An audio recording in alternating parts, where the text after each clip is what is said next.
Good morning, boys and girls. Welcome back to our Bible story this week where we met little Kodo-san, and she lived with her grandma.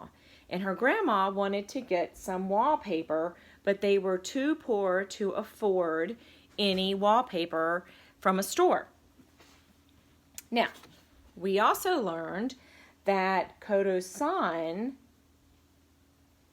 went to school to have an education, but she also learned about Jesus there. But her grandmother did not want anything to do with Jesus or God or the Bible, and she also called the people at church school foreign devils, which is kind of mean.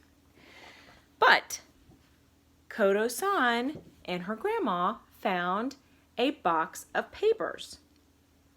And her grandmother thought, oh, this would be great for me to put up in my house as my wallpaper that I've been wanting. Now remember, Kodo-san could read, but her grandmother could not. So her grandmother had no idea what she was putting up on the walls, and Kodo-san realized that it was the Bible. But she was afraid to tell her grandma because she was afraid that her grandmother would tear the pages off the wall. So today we pick up in our story. One day, Kodo-san thought, I'll tell her just a little bit to see if she gets angry.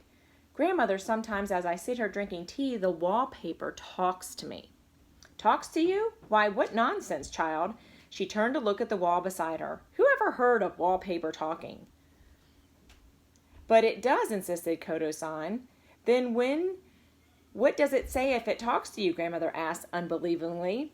Well, began Kodo-san slowly, right here it tells us how great God in heaven made the sun, moon, and stars and all the wonderful world we live in. And she reads to grandmother from the first chapter of Genesis. How wonderful, grandmother exclaimed, hardly able to believe it. Does it really say that? How strange that I cannot hear it talk. And she bent her ear to the wall. Does it say anything else? Oh, yes, it tells me how God made and put the first people in the wonderful world and how he blessed them, but one day they were wicked. And Kodo-san read the sad story of how sin entered the world when Adam and Eve listened to Satan and disobeyed God by eating the tree he had forbidden them to eat. How sad. Does the wallpaper say whatever God punished them or not? God said they must surely die. If they had not disobeyed, they would have lived forever. Does the wallpaper tell more? Something about that story talks to my heart, for my heart is sometimes wicked. Must God punish me too? Grandmother wondered softly. We must listen again tomorrow and see if it will tell us more. After that, grandmother really eagerly waited Kodo-san's return from school each day.